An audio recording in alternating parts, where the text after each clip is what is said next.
بسم اللہ الرحمن الرحیم۔ السلام علیکم خواتین و حضرات، یہ میسج میں ریکارڈ کر رہا ہوں کہ ہمارے چیف منسٹر خیبر پختونخوا علی امین خان گنڈاپور صاحب خیر و عافیت سے واپس ہمارے پاس آ جائیں اور ان کو ریلیز کیا جائے۔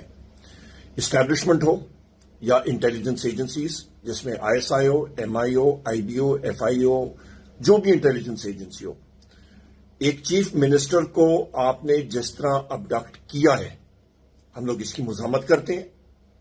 جس طرح آپ نے خیبر پختونخوا ہاؤس اسلام آباد کا محاصرہ کیا، گھیرا کیا، اندر گئے، رینجرز گئی، اسلام آباد پولیس گئی، دروازے توڑے، کوئی جواز نہیں تھا۔ وہ ہمارے ایک چیف منسٹر ہیں، ہمارے اس صوبے کی عزت ہے، ہم لوگ اس کی شدید مذمت کرتے ہیں۔ پاکستان کی سب سے بڑی پولیٹیکل پارٹی کے صوبائی صدر ہیں علی امین خان، کوئی شرم ہوتی ہے، کوئی حیا ہوتی ہے؟ وہ اسٹیٹ کا حصہ ہیں، وہ آپ آئین اور قانون کی ذرا آپ کوشش کریں کہ وہ پڑھیں اور اس کو سمجھیں۔ اسٹیٹ کی ڈیفینیشن، ریاست کی ڈیفینیشن کیا ہے؟ چاہے وہ رینجرز ہو، چاہے وہ پولیس ہو، چاہے وہ مسلح افواج ہو، یہ سارے ادارے جو ہیں یہ اسٹیٹ کے یا ریاست کے اوزار ہیں۔ ریاست ہوتی ہے قومی اسمبلی، صوبائی اسمبلی، مرکزی حکومت، صوبائی حکومت۔ وہ ایک ایم پی اے ہیں، ایک چیف منسٹر ہیں، وہ ریاست ہیں۔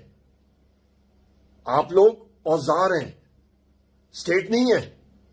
اسٹیٹ علی امین خان ہے، لہذا فی الفور ان کو ریلیز کیا جائے۔ ملک میں پیلیسی کشیدگی ہے، ملک کا آئین آپ نے بکھار کے رکھ دیا ہے۔ جو تشدد اس فارم 47 کی حکومت نے، شہباز شریف نے اور مریم نواز نے پاکستان تحریک انصاف کے نہتے لوگوں پہ کی ہے، اس کو ہم نے کنڈیم کرتے ہیں۔ میں یہاں پہ مبارکباد پیش کرتا ہوں پاکستان تحریک انصاف کے بہادر ورکرز کو، جس طرح آپ پہنچے ہیں ڈی چوک۔ اللہ آپ کو ہمیشہ اپنے حفظ و مان میں رکھے۔ آخر میں ایک بار پھر ڈیمانڈ کرتا ہوں کہ ہمارے چیف منسٹر ہمیں واپس ملنے چاہیے خیر و عافیت سے۔ بہت شکریہ۔ پاکستان زندہ باد۔